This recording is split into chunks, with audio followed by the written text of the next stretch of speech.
Olá, bom dia! Bem-vindos ao Agronacional! E você vai ver daqui a pouco. Garantir a boa recepção dos pintinhos é fundamental para o desenvolvimento do lote. É por isso que o manejo em uma granja de recria começa antes mesmo da chegada das aves, através do pré-alojamento. Um dos maiores projetos de prevenção, combate a incêndios e preservação ambiental do planeta. Estamos no Pantanal de Mato Grosso do Sul. O eucalipto, inclusive, detém hoje boas tecnologias nacionais para a silvicultura, atingindo, de acordo com o Sistema Nacional de Informações Florestais, cerca de 60 metros cúbicos por hectare de produtividade em sistemas de rotação de 7 anos. Saborosa, rica em nutrientes e com uma variedade de cortes, a carne suína é a proteína mais consumida no mundo. Só no Brasil, em 2021, foram produzidas mais de 4 milhões e 700 mil toneladas de carne suína. Desse total, 75,81% ficou no país.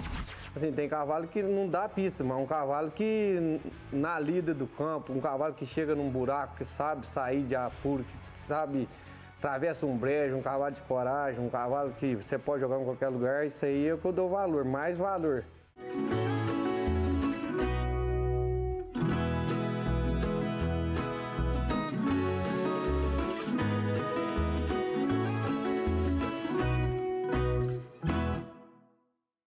Olá, você está assistindo ao Agronacional, um programa da TV Brasil em parceria com o Canal Rural.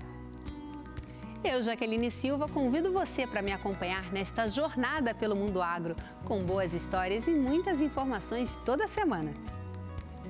Começando o programa de hoje, vamos até Santa Catarina conferir a importância do manejo em uma granja de recria.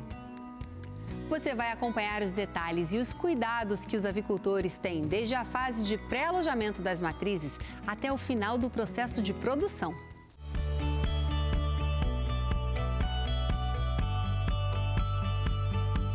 Garantir a boa recepção dos pintinhos é fundamental para o desenvolvimento do lote. É por isso que o manejo em uma granja de recria começa antes mesmo da chegada das aves, através do pré-alojamento. Na granja do Seu Justino, as aves são divididas em boxes, conforme o peso. Isso vai garantir uma uniformidade entre elas. É um manejo importante entre a primeira e a segunda semana. Cada box recebe uma classe, né? E até a 15ª semana vai existir bastante variação. Entra com uma seleção aí semanal, aí, uma seleção visual, tentando pegar as menorzinhas para não deixar perder muito peso e tenta levar para uma recuperação para tentar recuperar. E daí na 12ª, 15ª semana, a gente faz uma nova seleção com balança, mistura tudo, faz uma pesagem e faz uma separação. Sempre separando por peso, então temos, primeira seleção a gente separa em 4 classes, que seriam uma super leve, uma média e uma pesada. Esse, como ela está pintinho ainda fica nessa parte do aviário, e na segunda seleção a gente leva para outra metade, que também lá a gente vai levar por classes, né? E lá a gente vai fazer essa divisão de novo. Na fase de recria, as aves ficam em média 22 semanas, até atingirem ao peso definido pela integradora. Nós já chegamos de manhã às 7h30 da manhã aí, já chega a equipe toda aí, nós começamos o arraçoamento, né? Passamos em todos os aviários, dividimos a equipe em duas e começamos a fazer o arraçoamento por parte, né? Aviário, tratar, distribuir a ração já na parte da manhã, né? A gente faz aí em coisa de meia hora, a gente faz todo o núcleo, né? Outro processo importante é o manejo da ambiência, que é fundamental nessa fase. O galpão precisa ter uma baixa luminosidade. O objetivo é manter as aves mais calmas. A ambiência ela é essencial para esse ganho de peso dessa ave que a gente almeja, né? Quando aloja, então a gente tem uma variável de temperatura. Quando é pintinho, ele deseja aí 33 graus, 32 graus Celsius. E no final do lote a gente vai reduzindo degradativamente, e no final assim o ideal para a galinha é 18 a 22 graus. Em média 20 graus Celsius seria o conforto térmico dessas aves. É o principal, né? O que comanda todo o resultado final, né, é todo o manejo que se faz com a matriz, né? Então aqui nós temos essa granja, na verdade, nós temos uns exaustores lá no fundo que nós trabalhamos. Então nós temos alguma coisa automática, né, que conforme vai ligando ou vai desligando, conforme a temperatura nós conseguimos manter, mas o resto é feito manual. A gente conta com aquecimento, né, quando é pintinho, para aquecer esse pintinho e atingir essa temperatura de 33 graus, e a refrigeração, né, quando ela é maior. Então tem um sistema, aqui a gente fala que é sistema de pressão negativa, né, que o exaustor tira esse calor de dentro do galpão e joga para fora. Essas aves aqui estão com 11 semanas e agora o Samuel vai fazer o score delas. Samuel, o que seria esse score? O score corporal que a gente costuma falar, a gente faz uma avaliação dessa ave. Geralmente é importante se a gente conseguir entrar toda semana e avaliar essa evolução da ave, né? A gente busca com 4 semanas que esse peito ele esteja bem cheio, que seria um score 4, né? Ele vai variar de 1 a 4 e até 1 a 5, na verdade. E daí a gente vai avaliando. Quando o pintinho chega com 4 semanas, é bom que ele esteja bem cheio, esse score aí 4, né? E agora essa ave até as 12 semanas, como você comentou, tá 11 semanas, né? Então a gente queria que esse peito afinasse realmente, que ela passasse por um processo de enxugar a ave, que a gente costuma falar. E a partir de agora ela vai voltar a encher e a gente tem que acompanhar semanalmente se esse peito realmente está depositando carne. Para lá na frente, quando ela tiver com score 4 aí, que é o ideal para transferência, que é uma galinha que vai estar pronta para receber luz, né? Que seria para estimular a produção dela. O manejo realizado na matriz de recria vai refletir diretamente no próximo ciclo, na produção dos ovos. Ela te dá um prazer muito grande, né? Tu consegue ver ele de pintinho, né? Ela consegue desenvolver, tu acompanha, tu tem um acompanhamento do início ao final. Uma galinha que tem um potencial enorme, né? Se tu conseguir trabalhar com tudo que ela precisa e tu conseguir fornecer para ela te dá um resultado muito bom lá na frente. Então, quando tu chega, está entregando o lote, tu vê que o lote já está desenvolvido.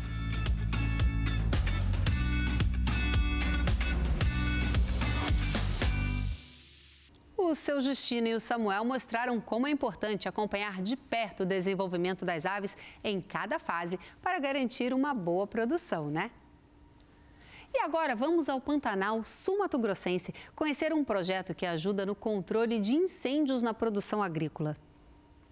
A Brigada Aliança tem quase 1000 pessoas treinadas e já atuou em mais de 500 incêndios no setor agrícola.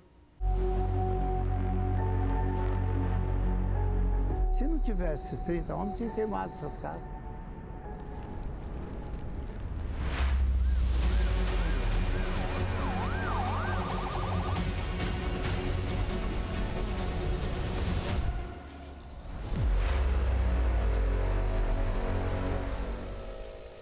Um dos maiores projetos de prevenção, combate a incêndios e preservação ambiental do planeta. Estamos no Pantanal de Mato Grosso do Sul. Aqui, através de um sistema de câmeras de monitoramento de longo alcance em tempo real, o uso de inteligência artificial na identificação de focos de calor e rondas periódicas em áreas vulneráveis, os guerreiros do fogo da Brigada Aliança da Terra Friboi têm atuado de forma preventiva em diversas propriedades e com respostas rápidas e eficientes no combate a incêndios nas fazendas pantaneiras. Aqui a gente tem essa sala de monitoramento, que é a base aqui da Brigada Aliança de Anastácio, JBS, parceria com o JBS. E a gente tem aí a gente consegue monitorar aí com um dos equipamentos que a gente tem aqui, que é essa câmeras instaladas em alguns pontos na região, consegue aí monitorar aí as faixas de 400 hectares, 20 fazendas, 400 mil hectares, né? 20 fazendas cadastradas aí da plataforma JBS. Bom, essa é uma forma das 3 formas de monitoramento que vocês têm, né? Quais são elas? Uma que nós falamos assim, nós temos 3, 4 formas de monitoramento que a gente usa, que a Brigada Aliança usa para monitorar. Uma delas é essa aqui, é o sistema de monitoramento de câmera ao vivo, que capta Tem um monitoramento automático próprio das câmeras, algum foco de incêndio que não pega todas as fazendas, mas a metade das fazendas, principalmente aqui na região de Anastácio, Miranda e aqui da Uana, né, ela consegue pegar aí, que cada câmera instalada aí consegue pegar um círculo aí de 30 km, consegue monitorar. E um dos principais monitoramentos que a gente usa mais é o monitoramento terrestre. É a ronda, né? É a ronda, a gente sair para o campo, visitar os produtores, ter o diálogo com os produtores, saber como que está a situação, se está tranquilo lá na fazenda, falar sobre as prevenções que a gente bate muito nessa, né? Orientação das prevenções, fazer aceros no entorno das suas propriedades, ficar em alerta, ficar observando, monitorando também o próprio fazendeiro, o produtor, monitorando aquela área mais crítica da sua fazenda, que sempre vem ocorrências, sempre está ali, e nos avisar que a gente deixa os contatos. Inclusive, outro monitoramento também que a gente usa é a satélite, detecção de satélite. A gente recebe um alerta. Nível 1 é dentro das propriedades cadastradas, e nível 2 e 3 é uma proximidade de 5 km de cada fazenda, e a gente recebe esses alertas, e quando a gente recebe, a gente já sai para verificar. Mesmo a brigada já vai pronta, se tiver que entrar em combate, a gente já entra e faz essa ronda diretamente. E tem outra que é um dos principais, que é a comunicação. A gente tem um grupo dos produtores, de cada fazendeiro, produtores, a gente tem um grupo. E a grupo de WhatsApp, pessoal. Grupo de WhatsApp, Esse que todo mundo tem na família, no trabalho. E essa comunicação é muito boa, muito boa, a gente consegue falar com todos. Quando tem um foco, o outro já fala, não, é na região tal, tá assim um foco, é próxima à fazenda assim, e a gente já consegue a localização assim muito rápido. E eles também são muito atentosos, são cuidadosos, e eles não gostam de fogo, né? Sim, e quando vê qualquer fumaça, ele já aciona a gente e a gente vai fazer a verificação. E quando não é por exemplo, muitas vezes é foco de leira, a gente manda no grupo, não, pessoal, o foco lá em leira está controlado, não tem risco de se propagar em nenhuma fazenda.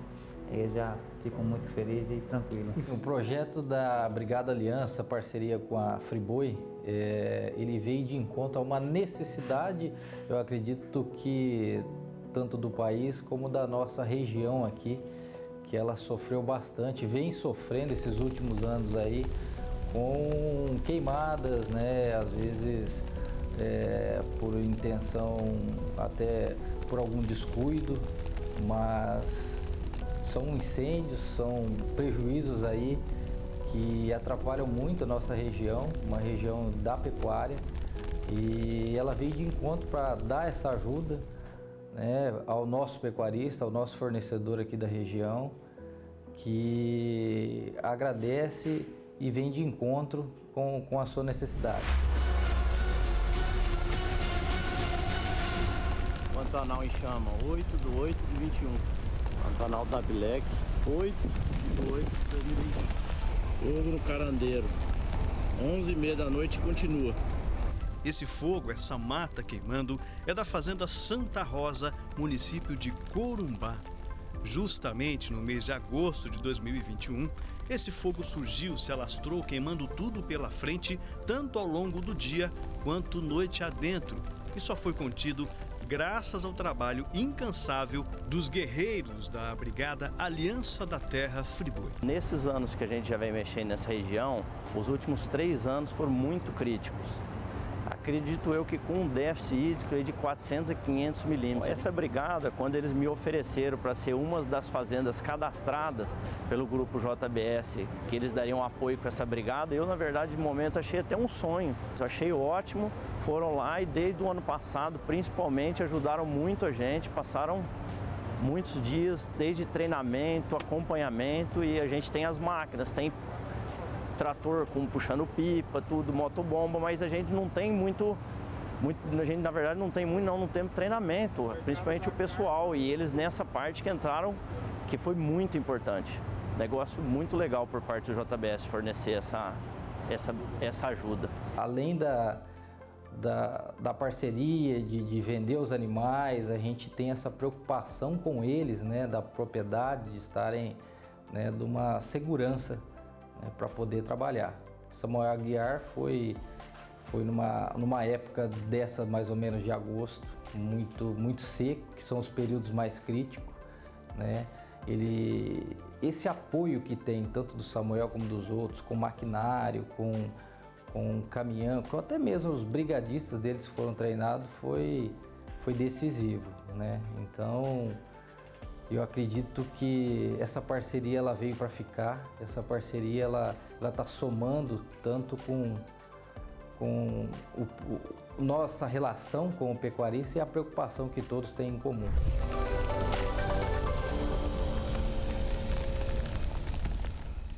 Sensacional esse trabalho dos Guerreiros do Fogo da Brigada Aliança. Agora, nós vamos falar sobre o plantio de florestas no Brasil. O reaproveitamento de terras degradadas, a proteção do solo e o sequestro de carbono estão entre as principais funções das florestas plantadas. Vamos conferir? Você já ouviu falar em floresta plantada? No Brasil, o plantio de florestas começou há mais de um século. Existem relatos que os primeiros exemplares de eucaliptos foram plantados em terras brasileiras no século XIX. Já no século XX, Edmundo Navarro de Andrade trouxe ao Brasil mudas para o plantio com a intenção de produzir madeira para dormentes nas estradas de ferro. Anos depois, foi a vez do pinus. E as espécies se desenvolveram bem, o eucalipto no Cerrado Paulista e o pinus no sul do Brasil. O eucalipto, inclusive, detém hoje boas tecnologias nacionais para a silvicultura, atingindo, de acordo com o Sistema Nacional de Informações Florestais, cerca de 60 metros cúbicos por hectare de produtividade em sistemas de rotação de 7 anos. Além dele, existem plantios comerciais de outras espécies, como acácia, seringueira, teca, paricá, araucária e álamo. Diante de um universo tão vasto, as principais funções das florestas plantadas são o reaproveitamento de terras degradadas, sequestro de carbono, proteção do solo e da água, ciclos de rotação mais curtos em relação aos países com clima temperado. Cada vez mais, esses nossos produtos que vêm das fibras das árvores que nós plantamos com aquela finalidade vão substituir produtos que estão no nosso dia a dia, na nossa casa, na nossa família, no que trazemos para o nosso consumo, além daqueles super tradicionais, como papel, né, pisos, etc. Então, assim, isso é um trabalho importante da bioeconomia. Isso é bioeconomia em larga escala. A bioeconomia no Brasil tem várias vertentes. Essa do setor de árvores cultivadas é uma delas. O setor é responsável por 7% do PIB industrial brasileiro. Abriga 9 milhões de hectares de árvores plantadas e aproximadamente 6 milhões de hectares em conservação. Então é essa combinação, é o manejo florestal adequado desses recursos naturais tão importantes para o Brasil, que fazem com que a gente tenha se tornado uma potência nesse mundo dos produtos de base florestal. Então as nossas florestas cultivadas, intercaladas com as florestas que nós preservamos, formam corredores, né, de manejo florestal sustentável, em que nós temos feito relatórios que estão rodando o mundo, que demonstram, né, evidenciam a preservação da biodiversidade, né, justamente na combinação desse sistema de mosaico florestal de plantadas e nativas, com muitos ganhos na utilização de recursos hídricos, né, do recurso água, que é um bem tão precioso para o meio ambiente e para a sustentabilidade. Segundo o levantamento da Indústria Brasileira de Árvores, o IBA, em parceria com a FGV Ibre, o setor de base florestal gera aproximadamente 3 milhões de oportunidades no país. Desse total, mais de 536 mil são entre empregos diretos, 1,5 milhão indiretos e 805 mil de oportunidades e rendas induzidos.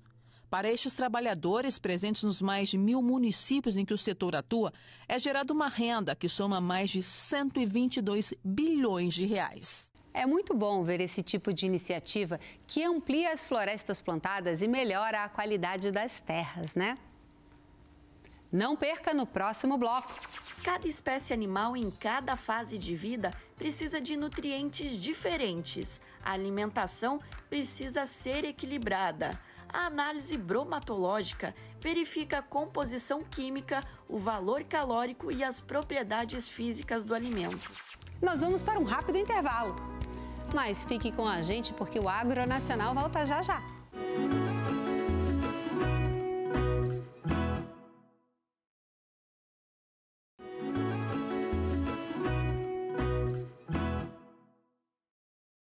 O Agronacional está de volta. E você vai ver daqui a pouco. O Brasil é hoje o quarto maior produtor e exportador de carne suína no mundo. Mas essa posição deve mudar nos próximos anos. Uma projeção feita pelo USDA mostra que o mundo deve aumentar a produção de alimentos para atender a demanda da população até 2026. E o Brasil é o país que mais vai ampliar a produção. Vamos agora até Criciúma, no sul de Santa Catarina, conhecer uma fábrica automatizada de ração para aves. Você vai conferir o complexo processo de preparação da ração, desde o recebimento e separação dos grãos até o produto final.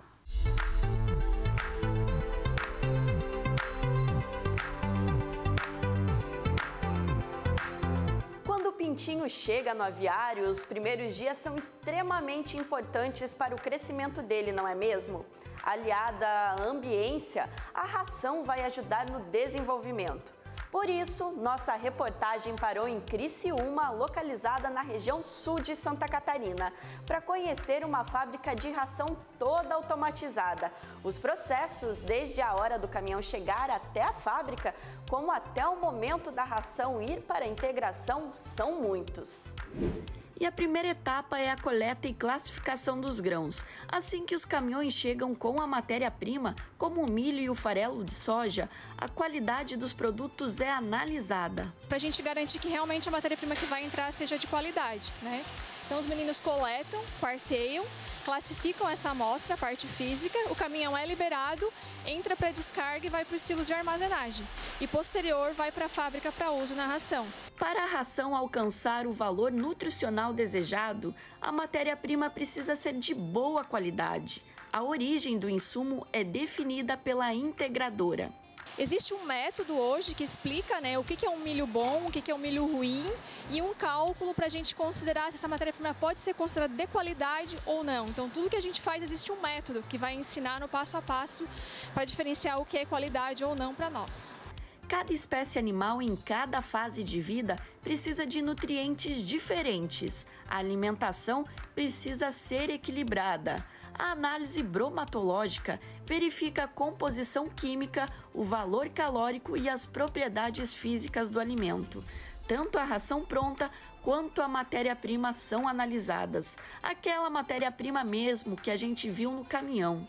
A ração, na verdade, já é a ração acabada, né? E a matéria-prima, dando continuidade naquela parte que a gente fez lá em cima, coletou, quarteou, a gente desce aqui, faz todo o preparo de moagem, né, preparação da cápsula, para ver realmente se a matéria-prima tem a proteína, a gordura necessária para a gente produzir a ração. Quem produz as cápsulas é a Ana Paula. O cuidado e a higiene são fundamentais para não haver diferença nos resultados. É feita uma limpeza da cápsula com álcool isopropílico 70%, papel macio para tirar todo o resíduo de gordura, que o vidro fique muito limpo para não interferir na análise, né? Depois a gente homogeneiza a amostra, coloca na cápsula, fecha a cápsula com batoque e posteriormente a gente vai na sala do NIR fazer a leitura no aparelho. Esse método é padrão para todas as fábricas da integradora. Após a análise, os dados são lançados no sistema. Esse é o início da produção da ração. Mas antes de conhecermos as máquinas que preparam a ração, é importante conhecer um outro processo de qualidade que envolve as matérias-primas. A gente está no laboratório de análises físico-químicas e aqui ocorrem duas análises. A análise da ração acabada, né, que a gente vai avaliar a parte física dela, e também a análise físico-química de algumas matérias-primas que a gente coletou lá em cima no coletor de amostras. E para tudo que acontece dentro do laboratório, existe um método de ensaio. Então, por exemplo, para as análises de ração acabada, a gente está fazendo análise de PDI de finos agora. A gente vai verificar o percentual, né, de PDI das rações que foram produzidas. O que é o PDI? O índice de durabilidade do pellet. Ver o quanto esse pellet é resistente, né, simulando todo o processo daqui da fábrica até chegar lá no comedouro do frango. A fábrica possui uma produção média de 1.000 quilos por dia. São 27 toneladas por mês. As máquinas inteligentes respeitam a formulação que recebe pelo sistema. E o José Samuel fica nessa sala aqui, cuidando da automação para que nenhum imprevisto aconteça. A partir do momento em que a gente recebe a formulação via sistema e integra na automação, né, a gente coloca essa fórmula a rodar, né, conforme programação por tipo de ração, né, e a automação faz todo o restante sozinho, né, automático.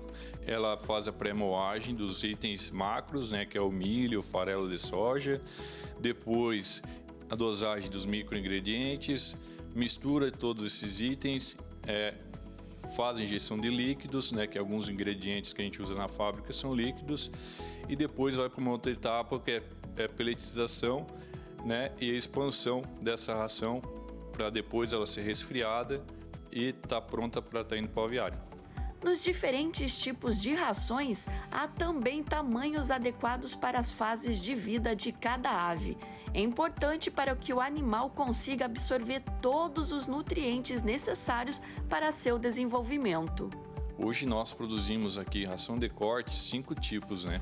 2 são as iniciais, que é a pré-inicial e inicial, 2 crescimentos, crescimento 1 e 2 e final. São as 5 fases que o frango come desde pintinho até o abate. E também a gente faz mais 8 tipos de ração para as galinhas matrizes, né? Que são, no caso, as que fazem a postura de ovos. Os caminhões graneleiros vão distribuir a ração pronta para todas as granjas que pertencem à integração. O produtor recebe o alimento de acordo com a fase de produção. Um alimento seguro, um processo altamente controlado desde a fabricação. Mas e você? Imaginava que o processo de produção era assim?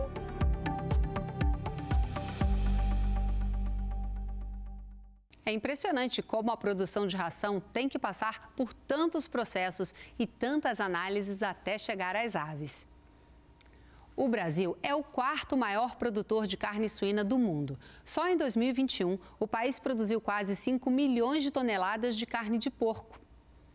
E as estimativas indicam que a produção brasileira deve crescer ainda mais nos próximos anos.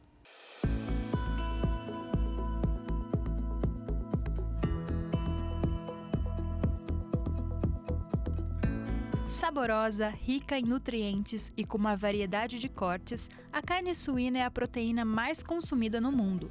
Só no Brasil, em 2021, foram produzidas mais de 4 milhões e 700 mil toneladas de carne suína. Desse total, 75,81% ficou no país. Os brasileiros estão comendo mais carne suína. Dados da Associação Brasileira de Proteína Animal, a ABPA, apontam para um aumento do consumo per capita da proteína. Em 10 anos, o consumo médio por pessoa passou de 14,9 quilos para 16,7 quilos. Nós vemos no mercado brasileiro uma grande oportunidade de crescimento de consumo. É importante lembrar que a gente cresceu as exportações de carne suína, mas não deixou de atender o mercado interno. Nos últimos 2 anos, durante a pandemia, não paramos de trabalhar e crescemos a oferta ao produtor, ao produto brasileiro, para o consumidor brasileiro. O produtor brasileiro produz para o Brasil e o que sobra vai para fora, para o mundo afora. O Brasil é hoje o 4º maior produtor e exportador de carne suína no mundo. Mas essa posição deve mudar nos próximos anos. Uma projeção feita pelo USDA mostra que o mundo deve aumentar a produção de alimentos para atender a demanda da população até 2026. E o Brasil é o país que mais vai ampliar a produção. A previsão é de um aumento de 41% no período. Quando o USDA, que é um órgão renomado mundialmente, com bases de dados da FAO da ONU, diz que o Brasil tem que crescer 3 vezes mais do que os principais concorrentes, é porque ele vê aqui no Brasil capacidade de terra, de grãos, de água e, acima de tudo, um povo vocacionado para produzir um alimento seguro. E a produção de carne suína brasileira também tem espaço para crescer. Você coloca o Brasil já como o 3º maior exportador de carne suína do mundo, ultrapassando o Canadá, com mais ou menos 1.850.000 e o Canadá com 1.700.000 toneladas. O governo do Canadá começou a importar carne suína de frigoríficos localizados em Santa Catarina. O estado é reconhecido pela Organização Mundial da Saúde Animal como livre de febre aftosa sem vacinação. Mas outros estados também estão conquistando o status diferenciado, o que deve impulsionar as exportações. E agora estamos caminhando, junto com o Ministério da Agricultura e o ministro Marcos Montes, para buscar o reconhecimento dos estados do Rio Grande do Sul, do Paraná e outros estados também livres de febre aftosa para poder vender, não só para o Canadá, mas também para a Coreia, para o Japão, para a própria China. Então o momento é esse.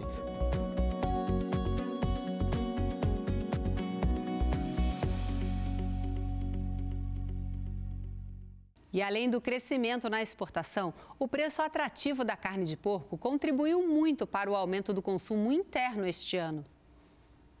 Vamos falar agora sobre uma pesquisa da Embrapa que está mensurando a emissão de metano por bovinos. A análise dos dados vai permitir a identificação das tecnologias mais adequadas para um ciclo de produção sustentável. Vamos conferir.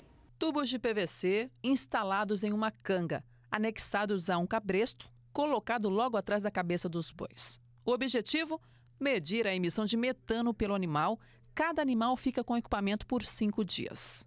95% dos gases produzidos pelos bovinos são eliminados através da boca e das narinas, através do processo de eructação, ou seja, o famoso arroto do boi.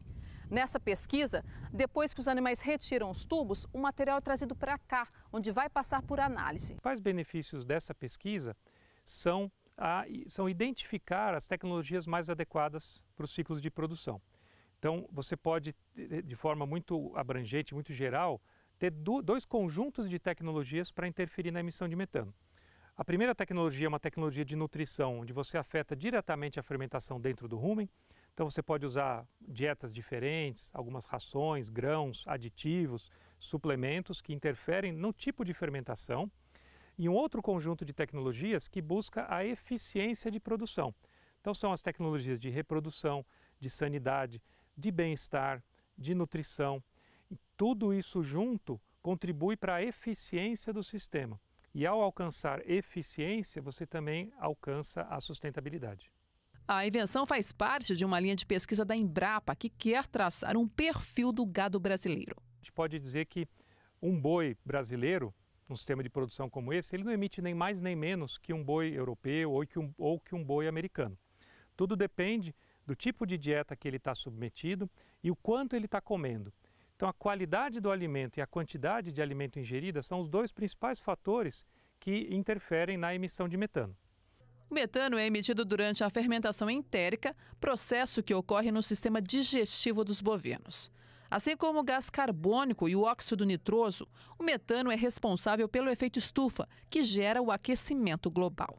A variação na emissão de gado pode depender da dieta, da quantidade de água que bebe, do bioma em que está vivendo e outros fatores. Uma série de estudos realizados aqui que ajudam a gente a identificar quais são as tecnologias mais adequadas para que você tenha uma produção mais sustentável ao longo do ciclo de produção do animal. Então, desde a vaca, do par, vaca-bezerro, as tecnologias de reprodução para ter uma reprodução eficiente da categoria de cria. Depois, durante ainda um pouco antes da desmama, uma suplementação desse bezerro. Depois a recria também feita com qualidade, com uma dieta adequada. E depois a fase de terminação também. Para que o crescimento do animal seja constante, seja permanente, e que ele possa ter um ciclo de produção encurtado. Se a gente encurta o ciclo de produção, é fácil entender que a gente tem um período a menos de emissão. Reduzir a emissão de metano é fundamental para o controle das mudanças climáticas. Essa pesquisa da Embrapa é mais uma ferramenta que demonstra a excelência da agropecuária brasileira. E você vai ver a seguir. A gente corta etapas dessa distribuição, então a gente pega direto do produtor e leva para o consumidor final. Então a gente consegue remunerar bem o produtor e a gente tem uma relação muito mais próxima e justa, a gente desenvolve produtos com eles, a gente faz as coisas mais a quatro mãos com os produtores. Chegou a hora de mais um rápido intervalo. Mas não saia daí porque o Mundo Agro passa por aqui.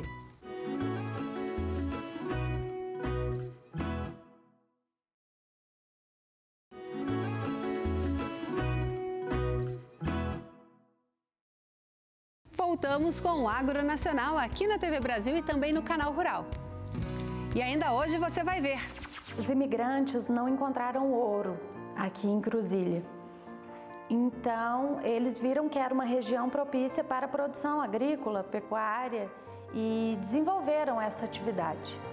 Na região não havia nenhum rio navegável e então o transporte desses mantimentos, dos insumos gerados, era feito através de uma tropa. Já existia uma preferência local por animais resistentes e cômodos. Agora nós vamos falar sobre uma iniciativa sustentável no interior de São Paulo que está incentivando a produção local e ajudando na redução do lixo. A proposta une tecnologia, logística reversa, compostagem e a distribuição dos produtos direto para os consumidores.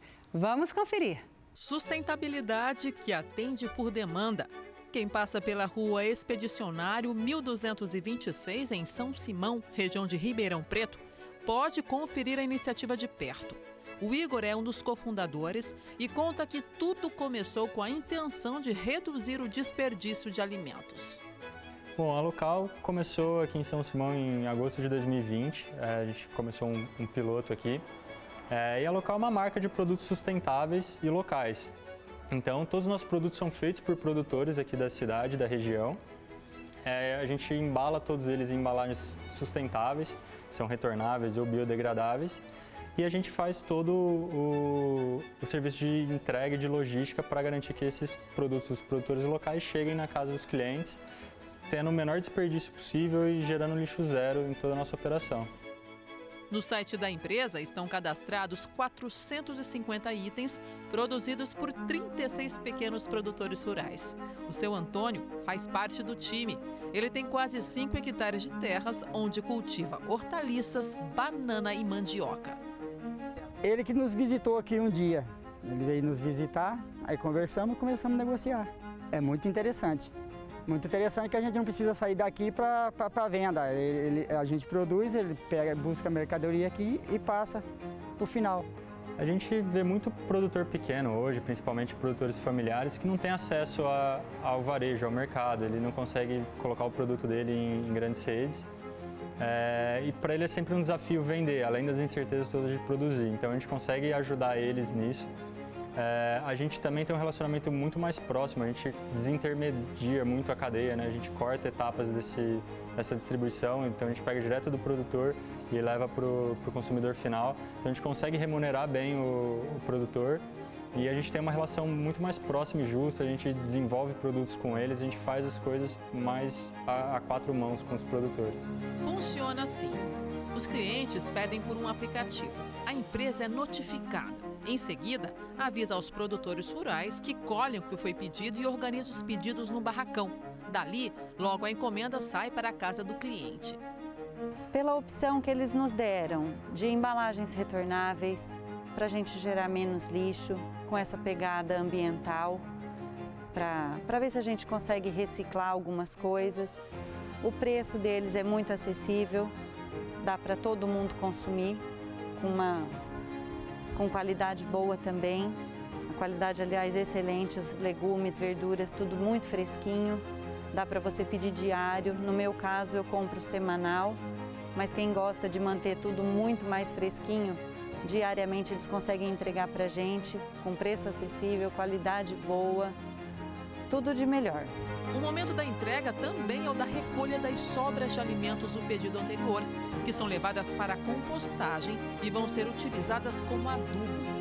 A Local ela pratica a logística reversa, que é permitida justamente pela nossa escala, pela escala local, tanto das embalagens, então o uso das embalagens retornáveis ele é possibilitado por isso, a gente consegue trazer as embalagens vazias de volta aqui para o nosso centro de distribuição, quanto também dos resíduos orgânicos dos nossos clientes, né, gerado na casa desses clientes.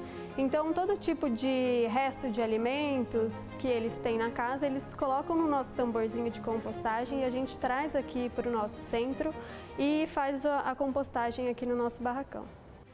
Você já parou para imaginar qual o caminho que o alimento percorre da lavoura até a sua mesa?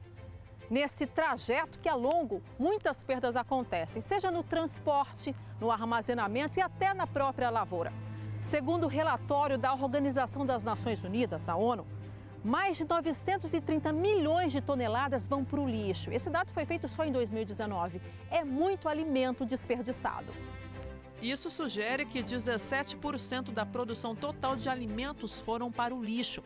O peso equivale a aproximadamente 23 milhões de caminhões de 40 toneladas, totalmente carregados, o suficiente para circundar a Terra 7 vezes.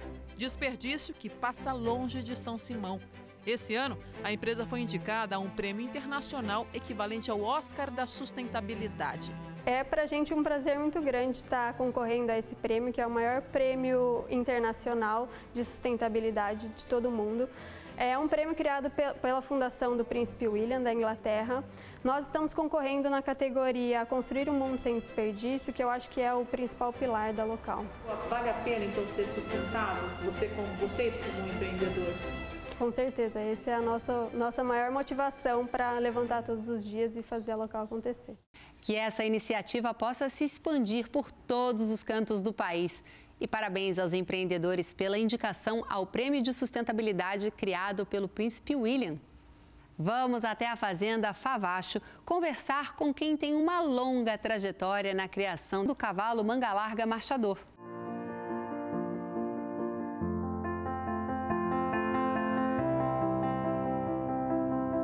Os imigrantes não encontraram ouro aqui em Cruzília.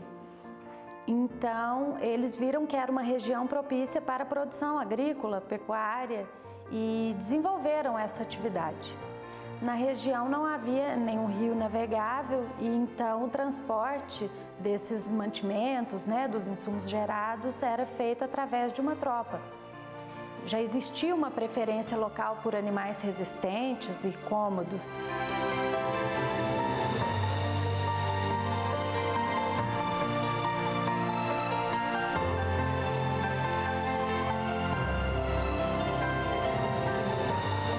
O início da linhagem de cavalos da nossa família é anterior à vinda da corte imperial para o Brasil, visto que documentos da Cordelaria Real de Cachoeira do Campo mostram que havia um cavalo junqueira, éguas junqueira, que chegavam na Cordelaria identificados com esse nome. E é uma diferença, porque todos os cavalos de fora que chegavam na Cordelaria eram chamados como cavalo de fora. E o junqueira já era um cavalo diferente, o que leva a gente a acreditar que já havia uma raça em formação, em evolução aqui. As éguas castiças cruzadas com o cavalo da raça Alter foi o pontapé inicial, da formação da raça manga larga marchador. O patriarca da família Junqueira legou a Fazenda Favacho ao seu filho primogênito, o João Francisco Junqueira Filho, que bem mais adiante deixou para o seu filho José Frauzino. Com isso, configuraram-se 3 gerações à frente da Favacho em que, coincidentemente, as iniciais eram as mesmas, JF. E essa marca foi perpetuada por seus descendentes. Até hoje, nós utilizamos nos animais a marca do patriarca da família Junqueira. A gente tem que enfatizar o Zé Frauzino, porque ele foi o que herdou a Favacho, que deu continuidade. E ele foi muito importante para a formação da raça, Porque ele, além de ser um grande conhecedor de cavalo, ele protagonizou, por exemplo, o investimento de trocar 40 vacas holandesas na época, que era em um cavalo. E esse cavalo era tanto dinheiro que ficou com o nome de Fortuna. E o Fortuna é um dos principais cavalos formadores da base do manga larga marchador. E depois ele veio e comprou também, lá em Barbacena, um outro cavalo com o nome Gregório, que também é um grande cavalo de muita importância na formação. E o Zé Frauzino, outra passagem interessante dele é quando ele ficou cego, através de uma catarata. Ele ficou cego e aí ele não tinha mais como, ele aprendeu a ouvir a caçada, a ouvir, foi se adaptando, né? E ele mandou calçar embaixo do quarto dele, fez um calçamento de pedra, que era para ele ouvir os animais, quase para ele ouvir, que ele se atentou que tinha uma coisa diferente nos animais mais cômodos, fazia um som diferente, que era a marcha. Ele ouvia os animais e selecionava qual que deveria ficar na tropa, qual que deveria ser eliminado, né? Descartado, não ia usar. Ele foi para o Rio de Janeiro a cavalo, cego, operou de catarata, a médica operou ele voltou a enxergar. E outra coisa que ele também foi tão importante, porque uma das linhagens que é consideradas pilares, é a JB, né? Era filho dele, o João Braulio, fundador da linhagem JB. O outro é o José Frauzino, fundador da linhagem Traituba. E aqui ficou o Francisco Olinto, que deu continuidade na Favacho. Então, além dele ser um grande conhecedor, deu filhos bons conhecedores também, né? É a minha bisavó que herdou o Favacho, né? Porque o pai dela morreu novo, Francisco Olinto morreu. Aí minha bisavó ficou aqui e casou com meu bisavô, que era da JB. Veio de lá e casou com uma prima aqui. Aí ele que deu essa cara da linhagem Favacho atual, foi ele que começou a dar isso, que ele foi lá em São Paulo, buscou um cavalo lá também, que chamava Armistício. E esse cavalo foi o pontapé inicial, assim, do que a gente considera Favacho hoje. Todos os animais Favacho têm genética do Armistício. O Armistício com uma égua que chamava Onda, deu o Candidato, que era o cavalo que ficou pro meu avô. E esse cavalo foi o pontapé inicial, assim, da nossa atualidade, assim. A Favacho hoje é o cavalo do meu avô, que deu a cara para Favacho, esses cavalos de temperamento, de sela, que a gente preza muito, né? Cavalos mais cômodos. O diferencial, assim, do que os meus antepassados fizeram foi ele ter a humildade de buscar, de ver as deficiências que tinha na tropa e buscar animais de fora, né? Sangue, genética nova. Usamos, na década de 70, usamos chimango, JR, chimango da floresta, veio lá de São Paulo. Apesar de ser sangue daqui, mas já foi uma abertura de sangue. Depois usamos Tabatinga Senegal, o pai do diamante. Usamos o Herdade Teatro, que é o pai do único. Então sempre a gente foi buscar aberturas de sangue da coisa, buscando qualidades em outras tropas também. Eu acho que isso foi o diferencial que fez a Favacho chegar nesse nível de bons animais, dessa genética que está sendo compartilhada aí até hoje. Acredito que a linhagem Favacho contribuiu bastante para o atual momento do Manga Larga Marchador. Tivemos o privilégio de ter alguns cavalos campeões, principalmente no final dos anos 90, início do ano 2000 ali, Favacho Único, Favacho Diamante, Favacho Malta, Favacho Estanho. E esses cavalos foram para grandes criatórios do Brasil, se espalharam a genética Favacho nesses criatórios. Então acho que ela contribuiu bastante para esse atual momento, né? Acho que a gente tem que ter orgulho disso.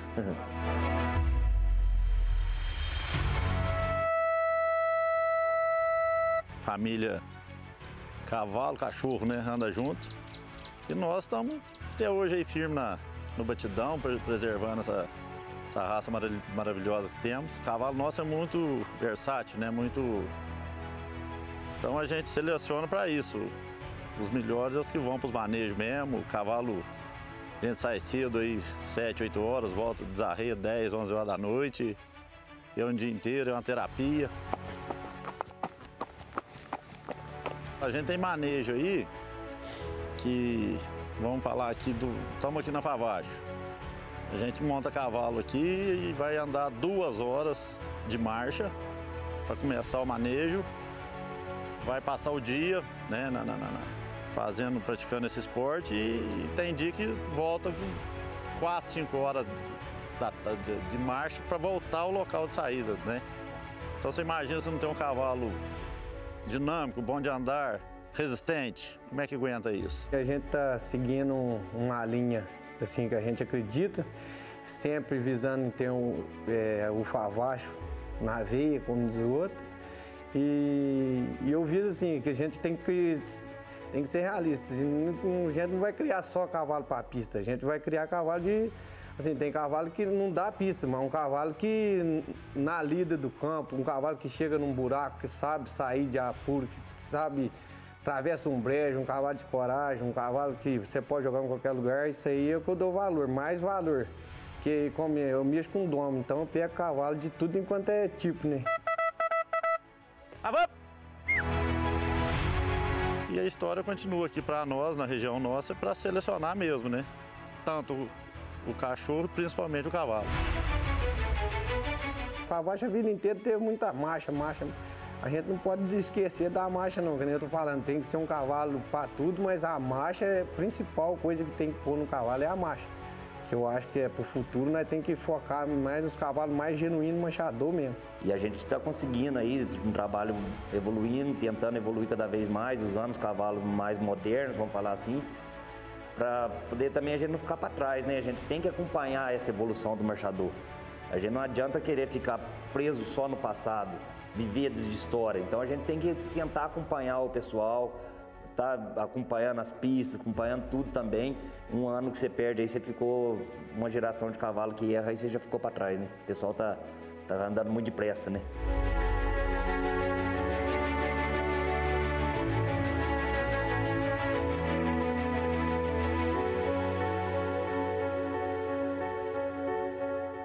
Os cavalos manga larga marchador realmente são animais incríveis, né?